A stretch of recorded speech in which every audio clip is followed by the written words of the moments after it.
Yo, what's good, y'all? Today we reacted to the dumbest lottery winners of all time. When I tell you all these lottery winners had this much money in their hands, they fumbled the bag. How you fumble the bag like that? I'm like, nah, you wildin'. Let me get that much money in my hands. You feel me? Y'all just gotta watch the video to see it for yourself. I hope y'all enjoyed the video. From accidentally throwing a £3 million lottery ticket in the bin to spending an entire $16 million prize in under 90 days. These are the absolute dumbest lottery winners of all time, beginning with Jose Antonio Cuartoc, who almost lost his entire lottery fortune after getting someone else to claim the money for him. You see, when Jose won the $750,000 jackpot back in 2010, who I'm letting to do getting what for me? Huh. he was living in the US illegally, so Jose asked his boss to claim the prize on his behalf, as he feared he couldn't claim the money without potentially facing legal trouble and deportation. This worked out perfectly until Jose's boss began to falsely state that he was the one who had actually purchased the ticket. Taking legal action against his boss was risky, given Jose wasn't supposed to be in the country at all. However, given he had security camera footage of him purchasing the ticket, Jose— That's the definition of him taking a risk, bro. He really took the risk. Did so and was able to prove that he was the rightful owner to the $750,000 prize. Only $250,000 this went to taxes, another $250,000 was spent on court fees, and throughout the legal process, Jose was jailed for drunk driving and was deported back to Guatemala as soon as he won the court case. However, at least Jose Antonio Cuartoc some of his winnings, as Denise Rossi wasn't so fortunate. When Denise won a jackpot of $1.3 million back in 1996, she'd been married to Thomas Rossi Damn, that was like recent of when I was born. For over 25 years, yet their relationship was apparently lacking in transparency, as Denise didn't tell her husband about the win and instead filed for divorce only 11 days after buying the lucky ticket. Yo, nah, I can't do that. You like, we married, we a thing. How you going like, that's secrets, that's keeping secrets. Like, what the fuck? How you gonna keep it from me? You won the lottery at that. Like, that's why. Like, I was afraid to tell Thomas because I knew he would try to take the money away from me. I went to the Lottery Commission office and told them I was married but contemplating divorce. They told me to file before I got my first check, which I did. Denise was initially successful in hiding the money from her now ex-husband, as for a whole 2 years after their divorce, Thomas had no idea that Denise had ever won the lottery. However, in May— oh, okay, that's different. Okay, it makes sense. In 1999, a letter was sent to Thomas's home address asking if Denise was interested in a lump sum buyout of her lottery winnings. This was the first Thomas knew about the lottery prize. He confirmed that Denise was a winner with the California lottery, and given they were still married at the time of the win, Thomas launched a lawsuit stating that he was entitled to half of the prize money. The judge specifically found that Denise's failure to disclose the lottery winnings constituted fraud, oppression, and malice, and as a result, the trial court awarded Thomas 100% of the lottery winnings, which left Denise with less than nothing, considering she also had to pay for her own legal fees. Yo, he tricked her up, took all her money. Damn. However, Denise's loss of $1.3 million was still nothing in comparison to Evelyn Adams. Yo, what's good, Mina? Bro, that's the most wildest shit in the world. Like,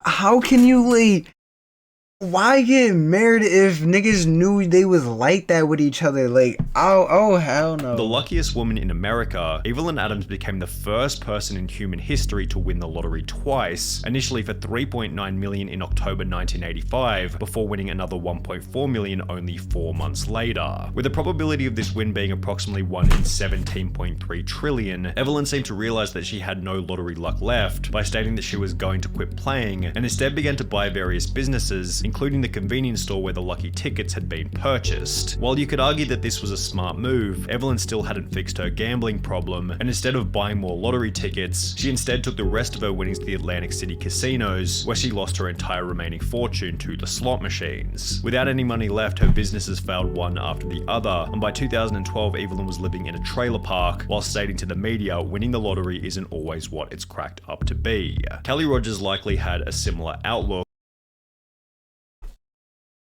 seem like what it's supposed to be because you gambled it on, nigga. Like, yo, what? She took her money where, bro? She took her money where? I can't. After winning over 1.8 million pounds at the age of only 16, her let me get that money. Like, let me hold that money. Like, you feel me? Like, life was also ruined. Initially, Kelly stated, "I will not go wild and spend loads. I'm gonna take some advice and see an accountant. Hopefully I will make us all comfortable. I want to help my family, but I won't change. I just want a normal home, nothing posh. I just want a normal car as well." However, as soon as she received the money, Kelly instead spent £11,500 on 2 boob jobs, £300,000 on clothes, makeup and tattoos, as well as £85,000 on top of the range sports. What a fucking whore. She just wanted to be a whore. She wanted to just be a whore. Nah. That's bad, bro. Cars. Kelly spent a further £250,000 on holidays to locations including Mexico and Euro Disney, £118,000 on gifts to former boyfriends, £190,000 in unreturned loans to friends and family members, and £50,500 on solicitors' fees, all of which being purchased while she was still in high school. Kelly did make a few still in high purchases such as an £180,000 bungalow and a £96,000 home for her mum. However, by the end of the year, Kelly was back to square one, being on welfare with only £2,000 left in her account. She since stated, "It was too much money for someone so young. Even if you say your life won't change, it does, and often not for the better." Yeah, I just wish I was a bit older at the time of winning it, because I think at 16, you're still just a child, and overnight, you've just got to grow up and become an adult. Which is probably why she's now an advocate for raising the UK's legal gambling age from 16 to 18. Kelly Rogers certainly spent her money poorly. However, at least she had the chance to spend it, as 25-year-old Amanda Clayton from I mean, like, damn. I get it, but like, damn, that shit. Detroit was no longer alive by the end of her spending spree. How her parents let her do that? When Amanda won the $1 million jackpot back in 2011, it seemed as though her life had been changed overnight. However, her win quickly became controversial after the media learned that she was still collecting food stamps and benefit payments despite having won the lottery. Detroit woman is now the second lotto winner in the state to keep taking food stamps after hitting it big. And Amanda Clayton, who won $1 million and took home a $700,000 lump sum, the 24-year-old says even though she now owns 2 homes, she figured she was still allowed to use a bridge card. After being confronted about the behavior, Amanda had the following to say. I feel like that's mad dangerous to have a lottery winner all over the fucking news. Like, at least in this time, like, time and age, like, 'cause that's fucking insane. Like, what the fuck? I thought that they would cut me off, but since they didn't, I thought maybe it was okay because I'm not working. And shortly thereafter, she was charged with 2 felony counts of welfare fraud and was ordered to pay back the $5,500 worth of food stamps she'd received. While Amanda quickly paid the $5,500 back, she never got the chance to spend the rest of the money, as only 6 months later she would unfortunately overdose in one of her 2 homes. He says she was tormented by the fame and the problems that came with winning the lottery. What's the point of having money if you're not gonna? Alright, she didn't look bad right there. She didn't look bad. Easy looking, like, look at death.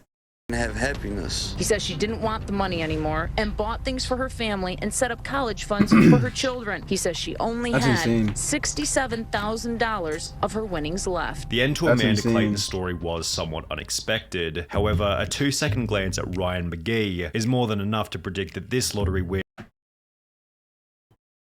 Bro, like, I can't with yellow teeth, like, that shit, like, would eventually end in like disaster. Though, After like, winning £6.4 million back in 2008 at the age of 27, Ryan was placed on the Sunday Times Top 100 Rich list for young people. He purchased a luxury mansion in his home country of Ireland, which featured 5 bedrooms, an indoor swimming pool, a full champagne bar, and a 2-car garage where he kept his dream Ferrari 458 Italia. However, as you might expect, this is where things began to go terribly. Only 3 years after buying the Ferrari, Ryan slipped off the road, crashing the car into a field, allowed, mainly because he was driving in the snow. Locals were amazed Ryan was driving the Ferrari in that weather, especially when he had a more suitable Range Rover he could use. The Ferrari was not understood to be running on winter tyres, which, while costing around £4,400, hugely boost grip and handling in icy conditions. Ryan's property development business then dissolved, which was accompanied by a divorce from his wife and the sale of his luxury home. Then, 2 years later, Ryan McGee was pulled over driving an uninsured Ford Focus without a license. However, the most interesting part is that he had to claim legal aid, which is a service for those who are unable to afford a lawyer. Now, Ryan McGee was a complete idiot with his money. However, bro, no. Like, bro took the whole Rari out while it was snowing with him having a Range Rover at that. I can't believe people actually think like that though. Like, people actually think like that. I'd be in love. Bro, I would drive that Range Rover on dry roads. Like, imagine in the snow. However, he still looks like Albert Einstein when compared to Martin Tott. Let me have that money. When Martin and his wife Kay won £3 million back in 2001, they didn't go in to claim the prize because, well, they had no idea that they were winners. They'd purchased a ticket in passing, completely forgotten about it, and would only come to realize that they were the winners after hearing about the unclaimed prize over 6 months later. The main problem was that at some point, the ticket had been misplaced or thrown out completely. Despite frantically searching, the pair couldn't find their ticket, but were sure they had won because the jackpot numbers matched the ones they used every week. Computer records in their local Londis proved Kay really had purchased the ticket, and the thrilled pair rushed to tell lottery organizer Camelot to claim their prize. But they fell victim to a little known rule, stating lost tickets must be reported within 30 days. After 45 days... Damn! Wait, no. Your bucket was good. Bro, no. Days of deliberation, Camelot told the devastated couple that they would not be collecting the jackpot, and as a result, the couple's marriage eventually came to an end. We'd only known each other for 2 years, and the lottery ordeal quickly highlighted our differences. All we did was bicker. Sadly, both of us agreed we should split, and Kay moved out. Over some money?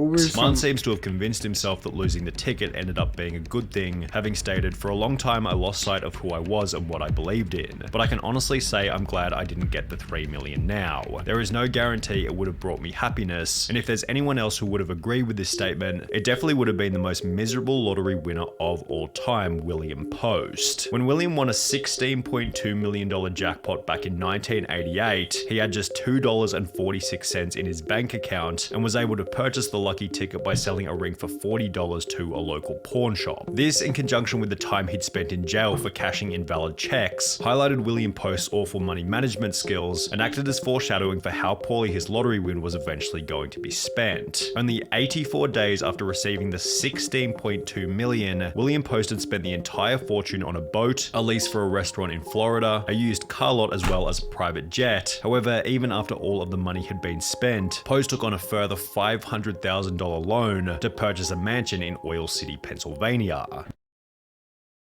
And he took out a $500K motherfucking loan, bro. Yo. The problem was that William hadn't actually purchased the original ticket himself and had rather given the money to his girlfriend who had bought the winning ticket for him. Because of this, she was able to successfully sue him for 1/3 of the winnings, meaning that Post now owed $5.4 million to his ex-girlfriend from the $16.2 million that he no longer had. Since Post was unable to make this payment, he was unable to make the payment. The judge ordered that his bank account be frozen until he was able to come up with the money. However, before he was able to sell enough stuff to pay the $5.4 million, William was arrested and ordered to serve a 6 to 24 month prison term for an assault charge from 6 years prior. Yo, what the fuck? Why? That is the worst time ever to get locked up. And your life is literally over after that. Toward the end of his life, Post was on his 7th marriage with over $1 million in debt and was getting by on food stamps at a job paying $450 per month. However, William Post still doesn't have the craziest lottery win story of all time. That title goes to Andrew Jackson Whitaker, whose life would change forever after winning $315 million back in 2002. 315 million. Unlike almost everyone else in this video, Whitaker was actually quite successful prior to winning the lottery, having built up a net worth of over $17 million with the assistance of his construction company. And while this would imply that he was in a position to manage a large lottery win, this isn't what would happen. Whitaker instantly donated 10% of the winnings to churches, Christian groups, and spent a further $14 million establishing the Jack Whitaker Foundation, which provided free food and clothing for low-income families in West Virginia. Obviously, you're doing God's work with all this money. Yes, I am. I'm helping a lot of people, and I plan to help a lot more. He then drove back to the convenience store where he had purchased the ticket before giving the clerk a $44,000 check, a $123,000 house, and a brand new Jeep Cherokee, which was followed by Whitaker buying himself a Lamborghini, in which he'd drive around his neighborhood throwing money out of the window. After flaunting this wealth, his Lamborghini was broken into, where thieves stole $545,000 in cash. However, this apparently wasn't much of a wake-up call, as his car was then broken into for the second time, resulting in the loss of a further $200,000 cash. Why is he keeping that much money? How it get broken into his set? How you let it get broken into the first? Jack Whitaker's granddaughter passed away, his daughter then passed away, which was followed by a divorce with his wife. And now you've lost your granddaughter, you're about to be divorced from your wife. Where does this ever end? Leading him to state that he had lost everything. I pretty much lost everything I held dear in my life. You got lots of money. Money has never meant anything to me. You have to have money to exist in this world, but money doesn't rule the world. Money is not what makes people happy. And that he wished he had never purchased the lottery ticket in the first place. My wife had said she wished that she'd torn the ticket up. Well, I wish that we had torn the ticket up too. I just don't like what I've become. How he don't like what he become? But, dude, dumb shit, bro. Like, nah, that's wild.